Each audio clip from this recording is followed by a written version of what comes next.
اگر کسی بندے کا کوئی احساس سن ہو جائے، یہ اکثر و بیشتر پہاڑی علاقوں میں جہاں برف پڑتی ہے بہت زیادہ، انہی لوگوں سے میں نے یہ بات سنی ہے، وہ دیکھا نہیں ہے، تو وہ کیا کرتے ہیں، اس برف کو لے کر اس جگہ پہ اس کی مالش کرتے ہیں، برف کی مالش کرتے ہیں، تو وہ جو سون پن ہوتا ہے وہ ختم ہو جاتا ہے۔ یہاں سے بھی علاج بالمثل کی ایک مثال ملتی ہے۔ جی، ہمارے جسم کے اندر قدرت نے 3 طرح کی حصے پیدا کی ہیں جو ہم لوگ استعمال کرتے ہیں اور ہمیں پتہ چلتا ہے۔ اس میں ایک سردی ہے، دوسری گرمی اور تیسری خشکی ہے۔ اور جب ایک چیز غالب آ جاتی ہے تو اس کے علامات بھی اور امراض بھی سامنے آنا شروع ہو جاتے ہیں۔ یہاں ہم یہ دیکھتے ہیں کہ سردی کی علامات جو ہیں وہ بڑھ رہی ہیں جسم کے اندر، اور سب سے زیادہ سردی کے ساتھ سن پن پیدا ہو رہا ہے۔ جب ایک آرگن کے اندر سن پن پیدا ہو رہا ہوتا ہے تو باقی 2 آرگن جو ہوتے ہیں وہ متحرک نہیں ہوتے، وہ خاموش بیٹھے ہوتے ہیں یا کام کر رہے ہوتے ہیں، لیکن اپنے متوازن جو ان کی قوت ہے اس کے مطابق کام کر رہے ہوتے ہیں، ان میں تیزی نہیں ہوتی، ایک میں تیزی ہے جو اصول چلا آ رہا ہے۔ اب ایک جسم کے اندر جب سن پن پیدا ہو گیا یا ٹھنڈا پن پیدا ہو گیا تو ہم لوگوں نے برف لگائی، تو یہ علاج بالمثل کی شکل آتی ہے کہ برف جو ہے وہ ٹھنڈا ہے تو یہ بھی ٹھنڈی ہے۔ جب اس کے اوپر جب یہ لگے گی تو سون پن والی جگہ پہ سون پن کا اضافہ ہو جائے گا، یعنی سردی کے اندر یہ اور سردی کو بڑھائے گی، لیکن اس کے بڑھانے کے ساتھ یہ دوسرے 2 آرگن ان کی جو قوتیں ہیں جنہیں قوتیں اس کہتے ہیں وہ بڑھ جائیں گی، وہ بھی ساتھ ہی بڑھ جائیں گی۔ مثلا گرمی جو ہے وہ بھی بڑھ جائے گی اور خشکی ہے وہ بھی بڑھ جائے گی۔ اور اس طرح کیا ہوتا ہے کہ سون پن جو برف تو ہم نے ہٹا دی تو سون پن تو اتنا ہی آ رہا تھا جتنا پہلے آ رہا تھا، تو یہ کیونکہ بڑھنے کی وجہ سے اس سون پن کو ہمیشہ کے لیے ختم کر دیتے ہیں۔ تو بات اس جہاں پہ نتیجے پہ نکلتی ہے، اور میں ابھی تک اس نتیجے پہ پہنچا کہ یہاں پہ علاج بالضد جسے ہم کہتے ہیں یہاں بھی کارگر ہوتا ہے، یعنی ہم نے سون پن کے ساتھ ختم کرنے کی کوشش کی، یہ تو علاج بالمثل ہو گیا، لیکن جو دوسرے 2 آرگنوں نے طاقت پکڑی ہے یا کچھ کیا ہے تو وہ اس کے رد عمل کے طور پہ آگے آئے ہیں، تو وہ علاج بالضد ہے۔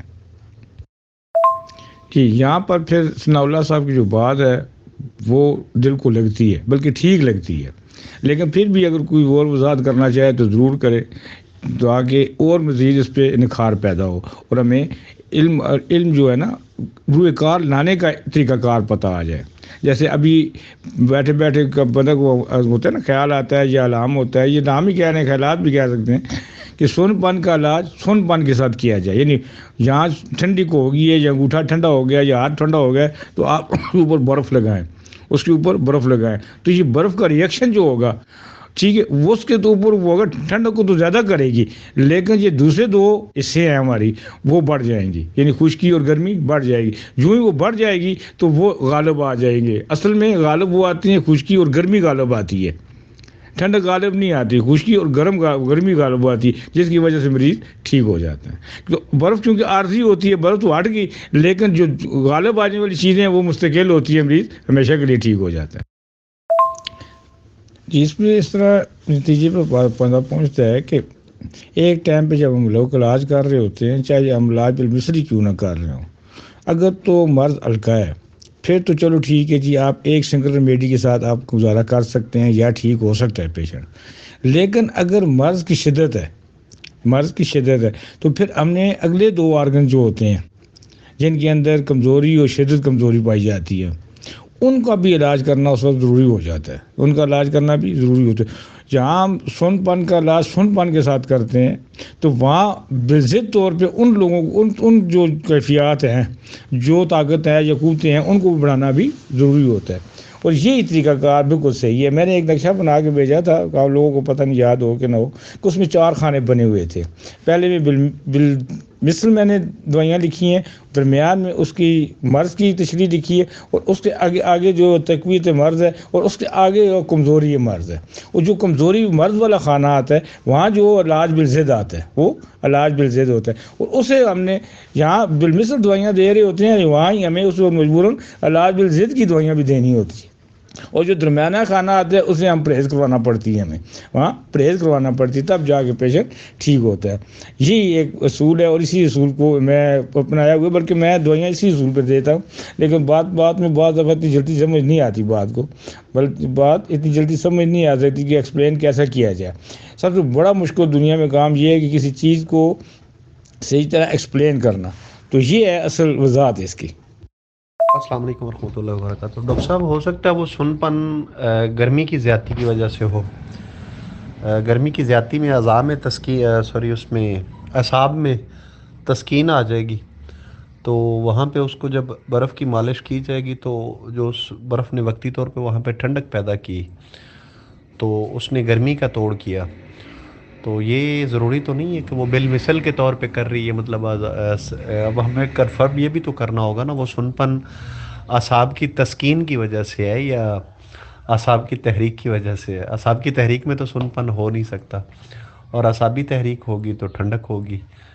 تو اگر غدی تحریک ہے، گرمی کی تحریک ہے، تو پھر برف کو فائدہ دینا چاہیے، پھر تو سر وہ بالضد ہی ہوا نا، وہ اس کو بالمثل کیسے کہیں گے؟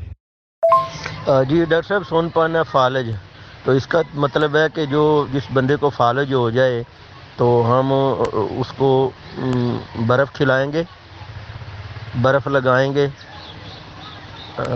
اور اس کو اے سی میں بٹھا دیں گے، کیا آپ یہی کہنا چاہ رہے ہیں؟ چلیں ڈاکٹر صاحب، اگلے سوال کی طرف، اگلے ٹاپک کی طرف چلتے ہیں جو اسی سے تقریباً ریلیٹڈ ہے۔ بتانا تو نہیں چاہیے تھا کہ ابھی سے کہ اسی سے ریلیٹڈ ہے، پھر ذہن ادھر ہی آئے گا دوبارہ۔ اچھا آپ یہ بتائیں کہ جب قوت حیات، وائٹل فورس ایک دفعہ ایکٹیو ہو جائے تو کیا اس کو بار بار ایکٹیو کرنے کی ضرورت ہے؟ دوسری بات، ایکٹیو ہونے کے بعد کیا اس کو دوبارہ ان ایکٹیو کیا جا سکتا ہے 5-10 منٹ کے بعد؟ تیسری بات، کیا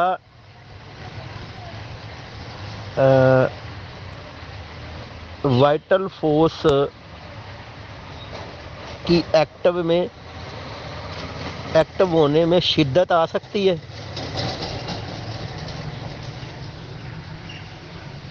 یا اس کا لیول ایک ہی ہے ایکٹیو ہونے کا؟ جی السلام علیکم جی۔ اس طرح ہے کہ وائٹل فورس آپ کس کو کہتے ہیں؟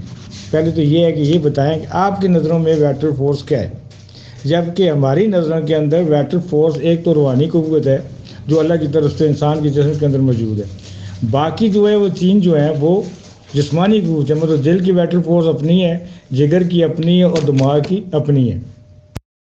جی دوسرا نمبر یہ ہے کہ آپ اپنی وائٹل فورس یعنی چاروں کو اپنی مرضی سے آپ تیز بھی کر سکتے ہیں اور اپنی مرضی سے انہیں کم بھی کر سکتے ہیں، لیکن ایک متوازن صیغت پہ، ایک متوازن قیمت پر۔ یہ آپ کے کنٹرول میں نہیں ہے۔ پہلی بات تو یہ کہ آپ کے کنٹرول کے اندر نہیں ہے، انہیں بڑھانے کی تجریت تو آپ کے اندر موجود ہے، ٹھیک ہے، یہ تو کنفرم بات ہے، ان کو کم کرنے کی صیغت بھی آپ کے اندر موجود ہے، آپ کے اندر موجود ہے۔ مثلا آپ جو روح ہے ہماری جو اللہ کی طرف سے دی گئی ہے، سب سے پہلے اس پہ انداز ہوتی ہے ہر چیز۔ سورہ اسی کا نام ہے نا کہ سورج جب انسان کو اندر متحرک ہوتا ہے یا تو وہ برائیوں کی شکل میں متحرک ہو رہا ہوتا ہے یا اچھائیوں کی شکل میں، اور اس کا اثر جو ہوتا ہے وہ جو ہوتا ہے سب سے پہلے جو ہوتی ہے وہ اعصاب پر پڑتا ہے، اعصاب پر پڑتا ہے۔ سورج جو بذات خود ہے وہ ہماری اپنی سوچ ہے جو روحانی قوت اللہ نے دی ہے، اس کا جب سوچتے ہیں ہم، یہ تین طرح کی سوچیں ہیں نا، تو ان کا جو اثر ہے وہ آگے ان روحوں کے اوپر پڑتا ہے، اور ان روحوں کے اوپر یا تو اسے ایکٹیو کر رہی ہوتی ہیں تو یا پھر انہیں وہ کیا ایکٹیو ہو رہی ہوتی ہے یا پھر یہ کیا کہتے ہیں نیگیٹو میں لے آتی ہیں، یعنی کمزوری پیدا کر رہی ہوتی ہیں۔ یہ دونوں صورتیں اس کے اندر موجود ہوتی ہیں۔ السلام علیکم ڈاکٹر ثناءاللہ صاحب، اس میں یہ ہے کہ مرض کس شدت کی ہے، اب اس کو ایکٹیو کرنے کے لیے پھر بوسٹر ڈوز کی ضرورت ہے، اور وہ مرض کس نوعیت کس طرح کی ہے؟ فرض کریں کہ ہیضہ کو لے لیں، اب ہیضے میں ہم کسی بھی پوٹینسی کی ایک خوراک دے کے اس کا انتظار نہیں کر سکتے۔ فرض کریں اس کی وریٹرم ایلبم ہی بن رہی ہے اور ہم اس کو 30 میں یوز کروا رہے ہیں، تو چونکہ مرض کی شدت ہے اس لیے ہمیں اس کو بار بار ریپیٹ کرنا پڑے گا حتیٰ کہ دوائی کا رد عمل شروع ہو جائے. یعنی کہ مرض میں جب تسکین ہوگی تو پھر ہم اس کا دورانیہ بڑھا دیں گے. ایکیوٹ کیسز جو ہوتے ہیں ان میں یہ خاص طور پہ بات جو ہے وہ بہت زیادہ مد نظر رکھنے والی ہوتی ہے. باقی کرونک کیسز میں دھکا یکدم بہت بڑا نہیں لگانا چاہیے، بہت شدت کا نہیں لگانا چاہیے. اس میں وہ بھی پھر دیکھا جائے گا کہ جو ہم ریمیڈی دے رہے ہیں وہ کس کنگڈم سے تعلق رکھتی ہے. وہ پلانٹ کنگڈم سے تعلق رکھتی ہے، وہ پوائزن سے تعلق رکھتی ہے، وہ کیمیکل سے تعلق رکھتی ہے، وہ سالٹ سے تعلق رکھتی ہے. کیونکہ ہر ایک کنگڈم جو ہے اس کا اپنا اپنا ایک ٹائمنگ ہے. فرض کرو ایک لائکوپوڈیم آپ دے رہے ہیں، گہرا اثر کرنے والی دوائی ہے، یا سلفر دے رہے ہیں، اس کی ایک خوراک دے کے ہو سکتا ہے کچھ دیر کے لیے انتظار کرنا پڑے. یہ کرونک کیسز کی میں بات کر رہا ہوں. حتیٰ کہ وہ علامات واپس آئیں تو پھر ہم اس کو رپیٹ کر سکتے ہیں. یا بعض اوقات ڈاکٹر صاحبان نے بار بار کے تجربات سے اس کا ایک ٹائم پیریڈ متعین کیا ہوا ہے کہ یہ اس کی خوراک ہمیں 4 دن کے بعد ضرورت پڑے گی، یا اگر ہم اس کو 200 میں دے رہے ہیں تو اس کی 8 دن کے بعد یا 12-14 دن کے بعد اس کی ضرورت پڑتی ہے. تو وہ کچھ نہ کچھ ٹائم فریم بار بار کی پریکٹس سے سامنے آ جاتا ہے. تو جو بار بار ڈوز دینے کا مقصد اصل میں وہ بوسٹر ڈوز کاؤنٹ کی جاتی ہے، تاکہ اس مریض کے اندر اس دوائی کی جو ہے وہ اس دوائی سے آپ رد عمل کو چیک کر لیں کہ جسم نے رد عمل یا وائٹل فورس کہہ لیں، اس نے اپنا رد عمل دینا شروع کیا. وہ جاگ گیا. اب یوں ہی سمجھ لیں ایک بندہ سویا ہوا ہے، ایک بندہ اس کو تھوڑا سا اشارہ کریں، ہلکا سا ٹک کی آواز بھی آئے تو وہ اٹھ کے بیٹھ جاتا ہے. اور ایک بندہ ہوتا ہے کہ اس کے پاس آپ پٹاخے بھی چلاتے رہیں تو وہ اتنی گہری نیند میں سویا ہوتا ہے کہ وہ اس کو جھنجھوڑ کے اٹھانا پڑتا ہے.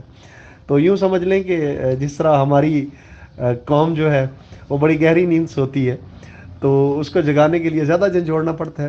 اسی طرح کسی بھی مرض کو جو اس کی وائٹل فورس ہے وہ کتنی گہری نیند میں ہے تو اس کو جگانے کے لیے اتنی زیادہ ہمیں ڈوزز دینی پڑیں گی. اس کے لیے میرے خیال میں ایگزیکٹ کوئی 100% فارمولہ ترتیب نہیں دیا جا سکتا. اس میں بعض اوقات اسی لیے بار بار 30 میں بار بار ریپیٹ کروایا جاتا ہے. لیکن اس میں ایک چھوٹی سی غلطی یہ کی جاتی ہے کہ مریض کو یہ ضرور کہہ دینا چاہیے کہ جب دوائی اپنا رد عمل دینا شروع کرے یا مرض میں بہتری محسوس ہو تو اس دوائی کو روک دیا جائے، کیونکہ وہاں پہ اس کو پھر بعض اوقات زیادہ دہرانا یا کچھ ادویہ جیسے لائکوپوڈیم کو خاص طور پہ میں نے ایکسپیرینس کیا کہ 30 کی طاقت میں اس کی ایک خوراک ہی اگر وہ بنتی ہے تو بہت زبردست اثر کرتی ہے. یا زیادہ سے زیادہ اس کی 3 خوراکیں اس کے بعد اس کو کوشش کی جائے کہ ویٹ کیا جائے. اگر رد عمل نہیں آ رہا تو اٹ مینس ہم نے غلط دروازہ کھٹکھٹا دیا ہے، کوئی اور دوسرا دروازہ کھٹکھٹانا تھا. یا یوں سمجھ لیں کہ تالے کو ہم نے چابی غلط لگا دی ہے، چابی دوسری لگانی تھی. جی ڈاکٹر صاحب، میں جس کو کہتا ہوں، میں تو کہتا ہوں کہ رطوبات جسمانیہ، بلغم، گرمی خشکی کا متوازن مقدار کے جسم میں ہونے کا نام وائٹل فورس ہے. میں نے اپنی تشریح کے لیے، اپنے آپ کو سمجھانے کے لیے یہ نام ان کو دیا ہے. تو آپ لوگوں کے نزدیک یہ کوئی روح سے مشابہ چیز ہے، تو اسی کے لیول پہ میں نے سوال کیا کہ اگر یہ روح کے لیول کی کوئی چیز ہے تو کیا اس کا مادی چیزوں سے علاج کیا جا سکتا ہے؟ اور جب علاج شروع ہو جائے، یہ فورس ایکٹیو ہو جائے تو اس کو ان ایکٹیو کیا جا سکتا ہے، یا اس کی ایکٹیویٹی میں شدت آ جائے تو ایکٹیویٹی کم کی جا سکتی ہے؟ جی ڈاکٹر صاحب، اس طرح ہے کہ یہ جو آپ کہتے ہیں نا 8 خانے اور رطوبات زندگی، اور یہ نہیں کہ یہ اصل اس کی غذا ہے، ان روحوں کی غذا ہے. یہ رطوبات زندگی جو 8 کھانے ہم دے رہے ہوتے ہیں، یہ بنائے ہوئے ہیں، یہ ان 3 چیزوں کی، بلکہ 4 کہہ لیں کہ ایک آپ روحانیت بھی ڈال لیں آپ، جو خدا کی طرف سے روح انسان کے اندر ڈالی جاتی ہے. ان 4 کی غذا ہے یہ. مثلا کس طرح غذا ہے؟ اگر آپ یعنی دین کی طرف ہے، ذکر کرتے ہیں تو یہ آپ کی جو اوریجنل روح ہے اس کی غذا ہے. ٹھیک ہے. اب آپ گوشت کھا رہے ہیں تو یہ دل کی غذا ہے. آپ دودھ پی رہے ہیں تو یہ دماغ کی غذا ہے، دماغ کی روح کی غذا ہے. اس طرح آپ جب زعفران وغیرہ لیتے ہیں یا گرم چیزیں لے رہے ہوتے ہیں تو وہ جگر کی غذا ہوتی ہے. جگر کی جو روحانی قوت ہوتی ہے جس کے اندر سے ہم غدی کہتے ہیں اور حالت عزیزی بھی کہتے ہیں اس کو بڑھاتی ہیں. یہ ان کی غذا ہے, روحوں کی غذا ہے. جو 8 کھانے ہیں ان کی روح جو ہے ان روحوں کی غذا ہے. یہ بذات خود روح نہیں ہے, روحوں کی غذا ہے. جی ڈاکٹر سنولا صاحب, جہاں تک آپ کے دوسرے سوال کا تعلق ہے کہ اس کو روکا جا سکتا ہے ایکٹیو ہونے کے بعد, تو میرا خیال ہے کچھ چیزوں کو جیسے یوں کہہ لیں کہ وہ ہم اگر کھڑے ہیں تو اپنا ایک پاؤں اوپر اٹھا سکتے ہیں لیکن دوسرا پاؤں ہمارے کنٹرول میں نہیں ہے. یعنی کچھ والنٹری جو چیزیں ہیں ان کو ہم کر سکتے ہیں, جس طرح کو ہاتھوں کی حرکات و سکنات ہے, یا سانس کو کچھ دیر کے لیے ہم روک سکتے ہیں. لیکن دل کی اپنی ایک جو مومنٹ ہے اس کو ہم جو ہے وہ روک نہیں سکتے, اس پہ ہمارا اختیار نہیں ہے. اس طرح کچھ چیزیں غیر اختیاری ہیں, وہاں پہ میرے خیال میں اس کو شاید وہاں تک اگر کوئی اختیار حاصل کر کے ان کو روکنے کی کوشش کی جائے تو وہ نقصان دہ ثابت ہو سکتی ہے. ہاں یہ ضرور ہے کہ ہم وقتی طور پہ اس کو بڑھا سکتے ہیں. بڑھانے کا یہ ہے کہ جس طرح ہم کھڑے ہیں بھاگنا شروع کر دیں, دل کی حرکت تیز ہو جائے گی, لیکن ایٹ دی اینڈ وہ اپنی اسٹیج پہ آ کے جو اس کا ایک آٹو سسٹم ہے اس پہ آ کے وہ رک جائے گی. لیکن کچھ چیزیں ہیں کہ جن پہ اختیار ہے. اب اس پہ ویسے کبھی غور نہیں کیا کہ لیکن جہاں تک اگر ہم نظریے کے حساب سے ہیں تو ہم نے جو تحریک پیدا کر دی ہے اس کے بعد اس تحریک کو روکنا چاہیں تو اس کے مطلب اینٹی جو بنتی ہے اس کو کر دیں. فرض کرو مریض کے اندر گرمی ہے تو آپ سردی پیدا کر سکتے ہیں, اس میں آپ اختیار رکھتے ہیں. اور اگر سردی ہے تو گرمی پیدا کر دیں, خشکی ہے تو تری پیدا کر دیں. اس میں ایک اختیار ہے اور اس کو کیا جا سکتا ہے. لیکن وہ بھی اگر کوئی غیر ضروری طور پہ چیز بڑھ گئی ہے پھر اس کو روکنا چاہیے. لیکن اگر وہ ٹھیک طریقے سے صحیح نشانے پہ جہاں تیر لگانا تھا وہاں لگا ہے تو پھر اس کو روکنے کی ضرورت ہی نہیں ہے, پھر تو وہ اچھا ہوا نا وہ. السلام علیکم ڈاکٹر صاحب, جہاں تک مادے کا تعلق ہے, مادے سے مادے کو کنٹرول کیا جا سکتا ہے اور مادے سے مادے تک رسائی حاصل کی جا سکتی ہے, اس کو ڈیوائیڈ کیا جا سکتا ہے, اس پہ گرپ حاصل کی جا سکتی ہے, لیکن وہ مادے سے مادے تک کا اس کا سفر ہوگا. باقی وہ یوں کہہ لیں کہ روح پہ اس طرح اثر انداز تو نہیں ہوگی جس طرح سمجھا جاتا ہے.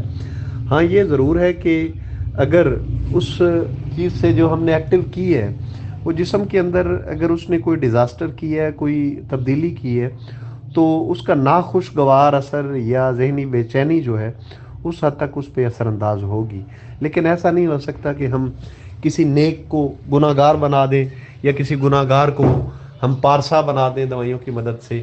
وہاں تک میرا نہیں خیال کہ کچھ کیونکہ اگر ایسا ہوتا تو بہت سارے لوگ ان قوتوں کو غلط استعمال کر کے غلط گناہوں کی طرف لے جاتے, اور بہت سارے لوگ گناہ گاروں کو ان ادویہ سے نیکوکار اور پارسا بنا چکے ہوتے.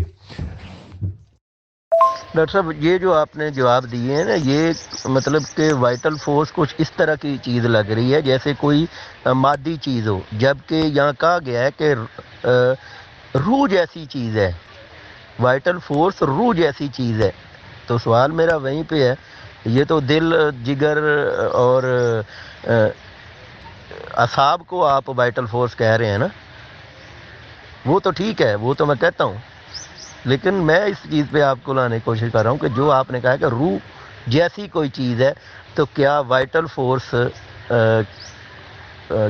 کیا کہیں گے کہ اب ایک دفعہ ایکٹیو کرنے کے بعد دوبارہ ان ایکٹیو کی جا سکتی ہے؟ تو اس طرح تو پھر روح کا علاج بھی کیا جا سکتا ہے. اگر وائٹل فورس کا کیا جا سکتا ہے تو پھر روح کا بھی کیا جا سکتا ہے کیا, اور اس کے لیے بھی میڈیسن ہوگی. جی روحانی طور پہ ہم علاج کرتے ہیں نا, یہ 5 وقت کی نماز پڑھتے ہیں, اللہ کو جان کر یاد کرتے ہیں, تو یہ وہی چیز ہے نا کہ جو لوگ مطلب ایک آدمی صرف 5 وقت کی نماز پڑھ رہا ہے, ٹھیک ہے, وہ معتدل جا رہا ہے جی. ایک آدمی وہاں بیٹھ جاتا ہے, پھر وہ اللہ کے ذکر کرنا شروع ہو جاتا ہے, پوری رات گزارتا ہے, تو یہ اس کو بڑھا رہا ہے نا, یہ اس کو بڑھا رہا ہے. وہی جو نمازی ہے وہ باہر نکل کے گناہ کرنا شروع کر دے تو وہ اس کی طاقت کو کم کر رہا ہے. یہ ہے اوریجنلٹی روح کی. اب اس طرح قدرت نے جو دوسرے میں نے بنائے پوسٹ کیا, آپ نے تو پڑھ لیا ہوگا وہ, تو اس کے اندر جو کرنٹ پیدا ہوتا ہے, مطلب دل کا جو روح ہے تو اس کے اندر دھڑکن پیدا ہوگی. جتنی زیادہ آپ ایکسرسائز کرتے جا رہے ہیں, جتنی زیادہ آپ اسے طاقت دے رہے ہیں, اس قسم کی غذائیں کھا رہے ہیں, اس قسم کی دعائیں کھا رہے ہیں, تو آپ نے کیا کہتے ہیں دل کے اندر کیا دھڑکن کو بڑھا رہے ہیں. دل کی دھڑکن کو بڑھا رہے ہیں، اور جو ہی آپ اس کو رکیں گے تو آٹومیٹیکلی اپنی جگہ پہ واپس آ جائے گی. جب آپ پریشان ہو جاتے ہیں، بہت زیادہ غمگین ہو جاتے ہیں، کچھ صدمہ پہنچ جاتا ہے، تو دل کی دھڑکن کم ہو جاتی ہے. اسی کو کہتے ہیں ہائی بلڈ پریشر تو لو بلڈ پریشر. جی السلام علیکم ڈاکٹر صاحب. یہاں پہ آگے نا کچھ چیزوں کی مسکنسیپشن ہے. وہ یوں کہ کچھ چیزیں جو مادی ہیں ان کو ہم مادے سے ہی ریلیٹ رکھیں، جو روحانی ہیں ان کو ہم روحانی سے ہی ریلیٹ رکھیں، تو ہم زیادہ بہتر طریقے سے دیکھیں نا. ایلوپیتھی کو آپ دیکھیں، وہ ان الجھنوں میں نہیں پڑی، انہوں نے سیدھا سیدھا مادے کو لیا، میٹر کو لیا، مادے پہ انہوں نے کام کیا، مادے پہ تحقیق کی، حتیٰ کہ وہ کامیاب ہو گئے. لیکن انہوں نے ایک تھوڑی سی مسٹیک یہ کی کہ صرف مادے کو پکڑ کے مادے تک رسائی حاصل کی، جبکہ جہاں تک ان کا ریسرچ ورک ہے، اگر وہ اس مثالی وجود کی طرف جاتے جس طرف ہومیوپیتھک گئی ہے، تو وہ وہاں پہ بھی بہت اچھا کام کر سکتے تھے، کیونکہ وہ صاحب علم لوگ ہیں، ریسرچ کر سکتے تھے. لیکن وہ صرف مادے تک رہ کے مادے تک محدود ہو گئے، جس وجہ سے ان کی کامیابی مکمل نہیں کہہ سکتے، لیکن فی زمانہ کامیاب ہیں. یہ بات بھی ماننے والی ہے. ہم لوگ کنفیوز ہو کے مادے کو، روح کو مادے کے ساتھ ضرورت سے زیادہ ریلیٹ کر جاتے ہیں. مادے کو مادے کی حد تک رکھا جائے، لیکن روح اور روحانیت کو بھی سمجھا جائے، تو پھر ہی اس میں مکمل کامیابی ممکن ہے. روح کی غذا جو ہے وہ روح کو ملے گی تو روح سے تقویت پائے گی، اور جب روح تقویت پائے گی تو جسم پہ اس کے پازیٹیو ایفیکٹس ہوں گے، کیونکہ دونوں لازم و ملزوم ہیں. ایک ظاہر ہے، ایک باطن ہے. ظاہر جتنا مرضی اچھا ہو جائے، اگر باطن میں گند پڑا ہے تو اس ظاہری حسن کا، ظاہری بناوٹ کا جو اثر ہے وہ فائدہ کو ظاہری طور پہ نہیں، مطلب دکھنے کی حد تک تو ہوگا، لیکن باطن میں جو خرابیاں پڑی ہیں وہ اس پہ افیکٹ ڈالیں گی. اور اسی طرح اگر باطن بہت اچھا ہے، ظاہر پہ کچھ نقص ہے تو دیکھنے میں بھدا لگے گا، لیکن وہ انٹرنلی خوبصورت ہوگا. اس لیے ظاہر اور باطن دونوں کو ایک لیول پہ رکھ کے، ایلوپیتھی نے صرف ظاہر کو لیا، ہومیوپیتھی میں ظاہر اور باطن دونوں کا کانسیپٹ ہے، لیکن مرج ایک دوسرے میں اس طرح کر دیا ہے کہ وہ اب جیسے ہوتی نا وہ دھاگے کی گنجلیں بن جاتی ہیں، تو اگر تو وہ تھوڑی بہت آپ سلجھا لیتے ہیں، ورنہ جناب وہ بعض اوقات اتنی بن جاتی ہیں کہ ان کو کاٹ کاٹ کے نکالنا پڑتا ہے. اس لیے یہ اب ظاہر اور باطن کو ہومیوپیتھی میں اس طرح الجھا دیا گیا، مرج کر دیا گیا کہ اب اس کو علیحدہ علیحدہ کرتے ہوئے کاٹنا پڑتا ہے، وہ گتھی سلجھتی نہیں ہے. جی انسان کی بیمار ہونے کی اصلیت یہاں سے شروع ہوتی ہے. جی میرا پہلا صفحہ ہے میری کتاب کا کہ انسان جو ہے وہ اپنی سوچوں کی وجہ سے بیمار ہو رہا ہے. ایک جو سوچوں کی وجہ سے بیمار ہو رہا ہے، یہ اساسی کیفیات ہوتی ہیں. یہ اس سوچ جو ہے یہ اس کی روحانی قوت کو ڈیمیج کرتی ہے یا اس کو زیادہ کرتی ہے، اور یہ روحانی قوت جو ہے پھر آگے ان تین آرگن کی جو روحانی طاقت ہے جنہیں ہم روح کہتے ہیں، ان کو یا زیادہ کر رہی ہوتی ہے یا پھر کم کر رہی ہوتی ہے. اب 2 نمبر پہ غذا ہے. غذا کے ذریعے لوگ بیمار ہو رہے ہیں، غذا کے ذریعے بیمار ہو رہے ہیں. جو حکمت کے اندر لی جاتی ہے، غذا لی جاتی ہے کہ جو کچھ آپ کھا رہے ہیں اسی سے آپ کے جسم جو ہے بنتا بھی ہے، اسی سے بگاڑ بھی پیدا ہوتے ہیں. تیسری چیز جو ہے ہوا ہے، وہ ایلوپیتھک والوں نے انہیں ہوا کا کہا ہے، جراثیموں کا کہا ہے کہ آپ جو سانس لے رہے ہوتے ہیں، جو سانس لے رہے ہو، ان کی وجہ سے آپ کے جسم کے اندر جو ہے جو تبدیلی واقع ہوتی ہے اسے وہ بیکٹیریا، وائرس یا اس قسم کی امراض لیتے ہیں. تو اس کے علاوہ تو چوتھا تو کوئی ہے ہی نہیں. چوتھا جو ہے وہ اساتی ہے. وہ سے کبھی آپ دیکھ لیں جن کو گولی بھی لگ گیا تو وہ جلدی ٹھیک ہو جاتے ہیں، کسی کو زخم بھی آ جائے تو وہ جلدی ٹھیک ہو جاتا ہے.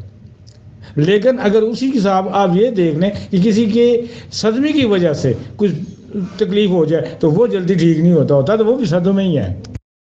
اسی طرح ڈاکٹر صاحب آپ دیکھیں، نفس ہے، نفس ہمارا ہے، کھانا پینا، جفتی کرنا، ہم بستری کرنا، سو جانا، مطلب جانوروں میں بھی یہ نفس پایا جاتا ہے، انسانوں میں بھی.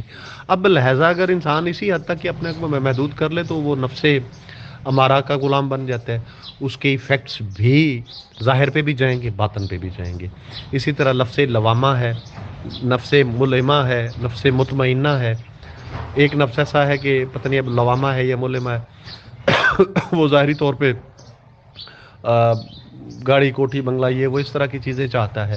ایک نفس ہے جو عبادات میں لذت حاصل کرتا ہے.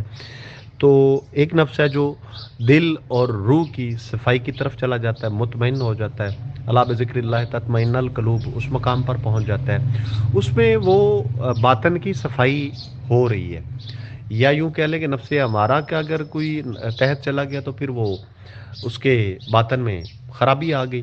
باطن کی خرابی صاف ظاہر ہے ظاہری طور پہ بھی اثر انداز ہوگی، اور ظاہر کی خرابی جو ہے وہ باطن پہ اس طرح اثر انداز ہوگی کہ اگر ظاہری طور پہ وہ تندرست اور صحت مند نہیں ہے تو وہ اپنے باطنی معاملات کو بھی شاید مکمل طور پہ پورے خشوع و خضوع اور توجہ کے ساتھ نہ چلا سکے۔ اب ایک بندے کو سر درد ہے تو وہ کتنی بھی توجہ سے ذکر کرنا چاہے تو کیسے کر پائے گا، اس کی وہ روٹین بھی ڈسٹرب ہو گئی۔ اگر ایک بندہ گناہوں میں ڈوبا ہوا ہے اور اس سے نکلنا ہی نہیں چاہتا تو وہ ان گناہوں کے حصول کے لیے ظاہری طور پہ اپنے ظاہر کو بھی خراب کرے گا، ظاہری طور پہ بھی اس طرح کے شغل اشغال میں مشغول ہو جائے گا، اس طرح ظاہر و باطن خراب ہو جائے گا۔ میرا خیال ہے اس سے زیادہ تفصیل میں شاید جانے سے وہ بات پھر وہ ظاہر باطن میں الجھ جائے گی، لیکن ہومیوپیتھی ظاہر اور باطن دونوں کو ایڈریس کرتی ہے، لیکن جو مریض ہمارے پاس آتا ہے وہ ہمارے پاس اپنی میٹیریلسٹک ظاہری اصلاح کے لیے آتا ہے۔ اب ہم اس کو وہاں پہ اس کی اگر باطنی اصلاح کے چیپٹر کو ضرورت سے زیادہ لے کے بیٹھ جائیں گے تو پھر وہ شاید بھاگ جائے۔ اب ایلوپیتھی اس لیے کامیاب ہے کہ اس کے پاس مریض آیا سر درد ہے، اس نے اس کو ساتھ اس کی جو کاز ہے اس کو بھی دیکھا، کوئی بلڈ پریشر تو نہیں ہے، کوئی اس کو معدے کا پرابلم تو نہیں ہے، اس کے حساب سے کوئی دوائی ایڈ کر دی، ساتھ میں اس کو ہیڈ ایک کے بھی کر دی۔ لیکن ہمارے میں یہ ہے کہ ہم اس کو صرف کچھ لوگ ہیں وہ بس کاز پہ دوائی دیں گے، اس کو ایڈریس نہیں کریں گے اس کی جو موجودہ تکلیف ہے، کچھ لوگ صرف موجودہ تکلیف کو ایڈریس کر رہے ہوتے ہیں، اس وجہ سے آ کے اب ہم ہو رہے ہوتے ہیں۔ یہ بات ہے ڈاکٹر صاحب، اصل میں یہی بات میں کہنا چاہ رہا تھا کہ اگر ہم روح کی طرح ہی ہم وائٹل فورس کو سمجھ رہے ہیں تو پھر اس کا علاج ہم ہومیو میڈیسن سے نہیں کر سکتے نا۔ اگر ہم رطوبات زندگی کہیں گے تو ان کا تو علاج ہو سکتا ہے، اگر روح جیسی چیز کا علاج ہم ادویات سے کریں گے تو شاید یہ مناسب نہیں ہوگا نا۔ اسی لیے میں کہہ رہا ہوں کہ وائٹل فورس کو کوئی اور ترتیب نام دے لیں تو زیادہ، اور اس کی تعریف کر لیں تو زیادہ بہتر ہوگا۔ اور دوسرا، جب وائٹل فورس یا روح اگر ایک دفعہ متحرک ہو جائے میڈیسن دینے کے بعد تو میرا خیال ہے کہ اس کو 5-10 منٹ کے بعد اینٹی ڈوٹ نہیں کیا جا سکتا نا کسی بھی میڈیسن کو۔ لیکن ادھر ہومیو کی چونکہ اینٹی ڈوٹ بھی ہے تو اس کا مطلب ہے کہ ہم نے اس کے جو وائٹل فورس کو ایکٹیو کیا تھا اس کو ان ایکٹیو بھی کر دیا۔ تو جمیل ہاشمی صاحب پھر اس میں دل جگر وہ چیزیں تو ہیں، ان کو تو کیا جا سکتا ہے نا، ان کا لیول بڑھایا اور گھٹایا رطوبات کا جا سکتا ہے، لیکن روح کو اس طرح میں نہیں سمجھتا کہ مادی چیزوں سے علاج کر کے یا وائٹل فورس کا اس طرح سے علاج کیا جا سکتا ہے۔ اگر وائٹل فورس کا ہم وہی تعریف کر رہے ہیں جو وہ روح سے ریلیٹڈ ہے۔ السلام علیکم جی ڈاکٹر صاحب، اب آپ کی بات سمجھ آئی ہے کہ آپ جو ہے وہ روح لے رہے ہیں جو انسان کو اللہ کی طرف سے ملتی ہے، جو اللہ کی طرف سے ملتی ہے اور جو انسان کے اندر ڈالی جاتی ہے۔ یہ باقی جو 3 روحیں ہیں یہ تو اور چیزیں ہیں نا، وہ تو مادی میں آتی ہیں، مادیت میں آتی ہے، لیکن پھر بھی وہ بھی روحانیت میں بھی آ جاتی ہیں۔ تو جو اللہ کی طرف سے انسان کے اندر روح ڈالی جاتی ہے اس کا ذکر جو ہے اس میں یہی بات ہے، کلیئر صاف لکھا ہوا، اس کا جو علاج جو ہے وہ ذکر ہے، ذکر الہی ہے، بس اس کا اور کوئی علاج نہیں ہے۔ آپ جتنے زیادہ ذکر اور فکر میں ہوں گے وہ آپ کی اتنی زیادہ تندرست ہوگی، جتنا زیادہ آپ عبادات کے اندر کریں گے وہ اتنی زیادہ تندرست ہوگی، اور جتنا اللہ سے آپ کا لگاؤ ہوگا اس کا اصل علاج ہی وہی ہے کہ اللہ کے نور سے روشنی حاصل کرنا۔ یعنی اس کا علاج کہاں سے مل رہا ہوتا ہے؟ اللہ کے نور سے مل رہا ہوتا ہے، اللہ کے نور سے مل رہا ہوتا ہے۔ لیکن اب بات جاتی ہے آگے آ کے کسی انسانی جسم کے اندر یہ کیا کرتی ہے، انسانی جسم کے اندر اس کا کیا تعلق ہے، اس کو پھر پیدا کرنا پڑتا ہے، کیونکہ یہ تو آٹومیٹیکلی ملتی ہے نا، تو وہ جو ہے وہ اور چیز ہے، اور جو اندر کی روحیں ہیں جو ہم لوگ مادیت میں لیتے ہیں یہ اور چیز ہے۔ جی ڈاکٹر صاحب بالکل، اس میں جو وائٹل فورس کو روح کا نام دیا گیا نا، یہاں پہ آ کے اب ہم پھر کریٹ ہوئے ہیں۔ وائٹل فورس کو روح سے علیحدہ رکھنا چاہیے تھا، بس اس میں بہت سارے لوگوں نے اس کو روح کہہ دیا یا روح جیسی کوئی چیز کہہ دیا۔ وہ روح جیسی سے بھی پھر اس کو اگلا بندہ انٹرپریٹ کر کے روح کے مطلب ایکول لیول پہ لے جاتا ہے۔ تو صاف ظاہر ہے ہر جہان کی اپنی ایک خوراک ہے، جس کی خوراک ذکر اذکار ہے اس کو ہم میٹیریلسٹک وے میں کیسے ٹریٹ کر سکتے ہیں؟ پاسبل ہی نہیں ہے۔ اور جس کی اب خوراک جو ہے، جس جہان سے اس کا تعلق ہے، صاف ظاہر ہے اسی جہان سے ہی اس کو بہتری اور ذہنی سکون اور شفا یابی بھی ملے گی۔ تو جس چیز کی خوراک ذکر ہے اس کو ہم میٹیریلسٹک خوراکوں سے ظاہری اس کی تکلیف کو ٹھیک کر سکتے ہیں، لیکن باطنی تکلیف کو ہم ان ظاہری خوراکوں سے ٹھیک شاید نہ کر پائیں۔ بالکل ڈاکٹر صاحب، آپ نے جیسے کہا کہ کسی خیالات سے، باہر کی خوراک سے، یہی چیزیں بیمار ہوتی ہیں نا، اور اسی سے آگے ان کے مجموعے کو ہم نے وائٹل فورس کہہ دیا ہے نا۔ میں تو کل بھی کہہ چکا ہوں کہ اگر وائٹل فورس کو نکال دیا جائے نا ہومیوپیتھی سے، تو امارت ہی گر سکتی ہے نا، جس کی وجہ سے پھر ہم اس پہ بہت زیادہ بحث کرتے ہیں، اس کے پیچھے چھپ جاتے ہیں، جہاں پہ ہمیں سمجھ نہیں نہ آتی کسی بات کی، پھر اس کے پیچھے چھپتے ہیں۔ اسی چھپنے کو تو نکال رہا ہوں نا میں، کہ اس کے پیچھے نہ چھپیں، یہی چیزیں ایکٹیو ہو رہی ہیں، یہی رطوبات جو ہیں نا، گرمی، خشکی، سردی، یہی ایکٹیو ہو رہی ہیں میڈیسن سے بھی، اور ان کا انعام آپ نے وائٹل فورس رکھ دیا ہوا ہے۔